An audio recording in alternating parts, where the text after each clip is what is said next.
Hello, it's Oluwaseun Ajisegraphik and I welcome you to another session of tutorial right here on my YouTube channel. Yes, I know it's been long. I dropped a tutorial right here on my YouTube channel, but I'm back again.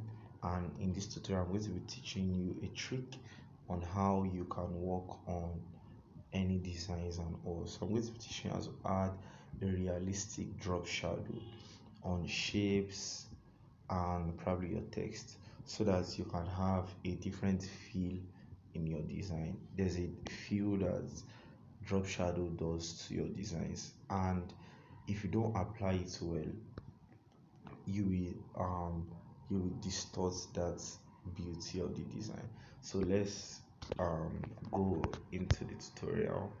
I'm just going to tap here and everything clears. So first things first, I'm just going to change the background color. I come here, go to gradient and just make use of this. How to create this template is very easy. Just tap on this, then tap here, pick your particular color code, probably use purple, and make it dark. I want to create a linear gradient, right? So let's tap here and just make it light. It gets it's just as easy as that.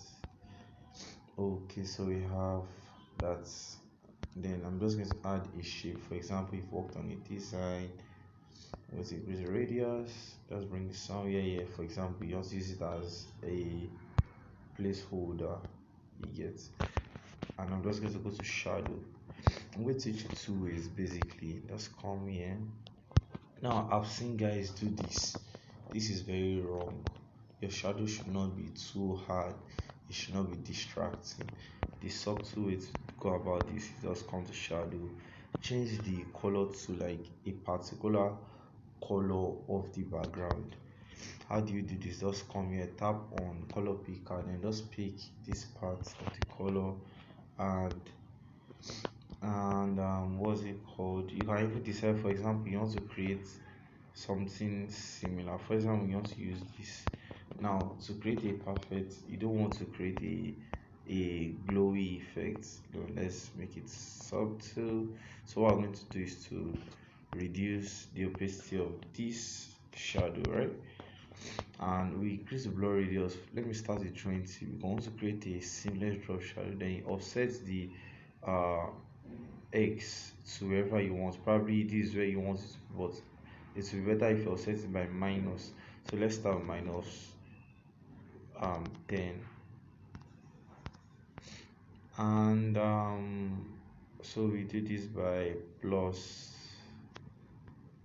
let's see, plus 5. Okay, so let's go back to the shadow and make this softer. Yeah, so it's there but it's looking like it's not there. So that's basically how to do it. Now look at the difference. See before, see after. So it's there like it's not there. Now there's another way. Now before I show you the other way, just you can also decide to take in the offsets by probably this, and maybe take down this a bit depending on what you want.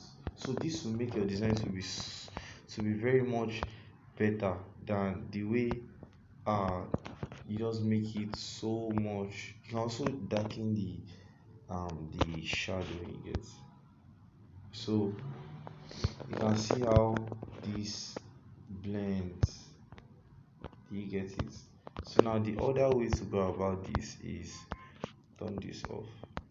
Now we're going to copy this out, place this, then place this under, and I'm going to go to the shadow. First I'm going to turn off, let's go to edit. I'm going to turn off the opacity, and I decide to increase the stroke and change the stroke to this. Yeah, and we can bring this way. make sure they have the same size. Fire stroke does not enhance something like this.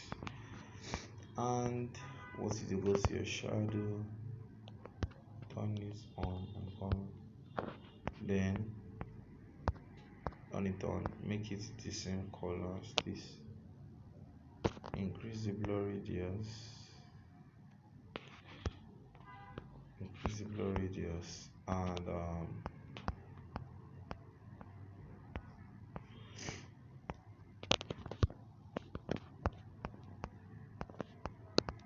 okay. Oh, sorry. We're not going to make use of the stroke. We're just going to make use of a feel. Let's see what this gives us.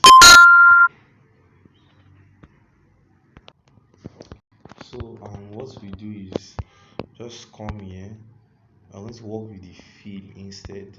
You get turn on during stroke, and you can decide to maybe do this. And what you do is just go back to shadow, increase the blur radius to as you want it to be, then come to your opacity over here. You get, so this opacity, what it does, if you reduce the opacity of this, it takes away everything that belongs to the shape.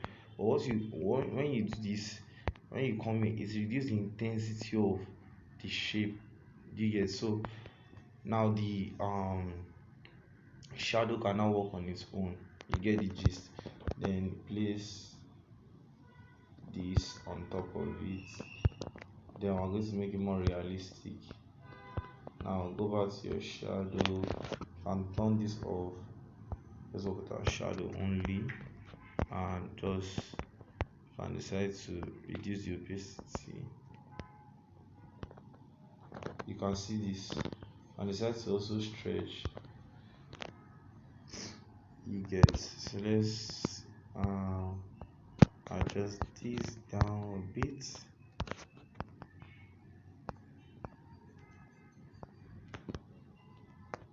So you see it, do you get it? So let me just increase the opacity of the shadow itself a bit.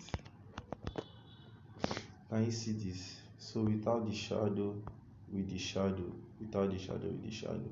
So you just decide to tweak around this to get what you want. So that's basically it. You can decide to also change the position, depending on what you want. So that's basically how to work with shadows. Do you understand? I'll also teach us very soon how to work on how to create a glowy um, text and all. That's if you need a video, you can just request for it in the comment section. So thank you. See you in the next video tutorial. Bye for now.